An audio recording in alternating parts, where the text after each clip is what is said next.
안녕하세요. 김진강 세무사입니다. 안녕하세요. 김진선 노무사입니다. 세무사로서 거래처를 관리하다 보면 퇴직금 지급에 관한 걸 많이 질문을 하시거든요. 퇴직금을 얼마를 지급해야 되는지에서부터 프리랜서, 3.3% 사업소득이라고 하죠. 이분들도 퇴직을 할 때 퇴직금을 지급해야 되는지 이런 질문들을 많이 하십니다. 이번에 일용직 근로자 관련된 이제 퇴직금 지급에 대해서 일용직 근로자의 퇴직금 지급에 대해서 쿠팡에서 이슈가 발생했는데요. 정확히는 쿠팡의 계열사인 쿠팡 풀필먼트 서비스에서 발생한 건데 이게 제가 한번 뉴스랑 찾아보니까 쿠팡이 취업규칙을 변경하면서 취업규칙 변경 전에 비해서 취업규칙을 변경한 이후에 퇴직금을 지급해야 되는 대상이 대폭 축소됐다고 하더라고요. 그래서 저도 이제 세무사지만 퇴직금 관련된 전문가는 아니기 때문에 이게 일용직 근로자에 대한 퇴직금 문제는 좀 생소하더라고요. 그래서 제가 노무사님께 한번 일용직 근로자의 퇴직금 관련돼서 좀 여쭤보려고 하는데, 먼저 일용직 근로자의 퇴직금 지급 요건이 따로 있나요? 일용직 근로자라고 따로 있는 건 아니고요. 그냥 모든 근로자는 계속 근로한 기간이 1년 이상이 되어야 되고요. 그 다음에 4주 평균에서 소정 근로시간이 1주 15시간 이상인 경우에 퇴직금 지급 대상이 됩니다. 근데 일용직 근로자는 제가 알기로는 하루하루 이렇게 계약을 하고 근로를 제공하는 건데, 그러면 애초에 1년에 계속 근로가 발생을 할 수 없는 거 아닌가요?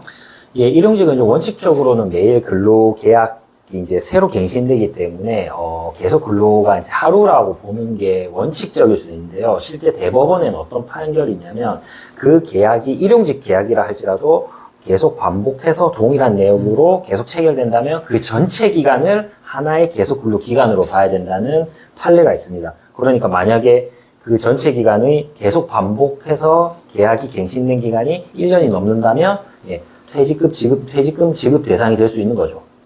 그럼 이게 4주 평균에서 소정 근로시간이 15시간 이상이어야 된다고 하는데, 만약 일용 근로자가 근로를 제공한 기간 중에 어떤 주는 15시간 이상을 제공했고 어떤 주는 15시간 미만을 제공했다고 하면 이거는 어떤 식으로 판단을 해야 되는 거죠?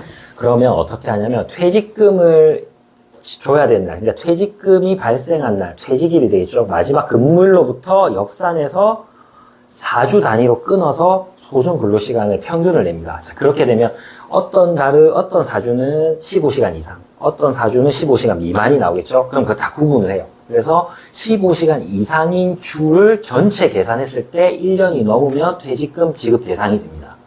그럼 이번 쿠팡 같은 경우에는 이게 어떻게 저희가 해석을 해야 될까요?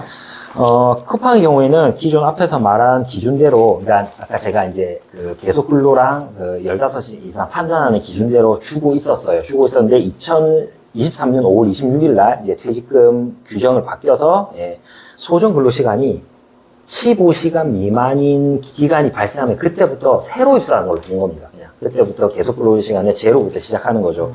그래서 이게 과연 정당하냐의 문제인데, 쿠팡의 주장은 일단 원칙적으로 일용 근로자는 퇴직금 지급 대상이 아니기 때문에 퇴직금을 줄 필요가 없고, 그렇기 때문에 회사가 이렇게 규정을 바꾼다 하더라도 이거는 회사가 호혜적으로 근로자한테 주는 거기 때문에 전혀 문제가 없다는 주장이고요.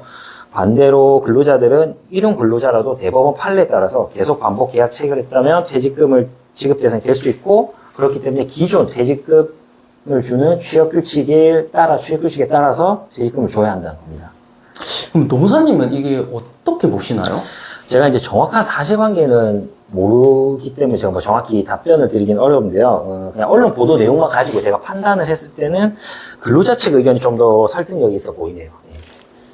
그러면 이제 일용직을 이제는 채용, 건설업이라든지 이런 분들, 거래처 같은 경우에도 일용직 근로자를 채용해서 이제 사업에 이제는 같이 이제 근로계약을 체결하시는 분들이 있는데, 이런 대표님들이나 아니면 업체의 이제는 인사 담당자들이 조금 일용직 근로자를 채용할 때 퇴직금 관련해서 조금 좀 유의하면 좋을 점들이 있을까요?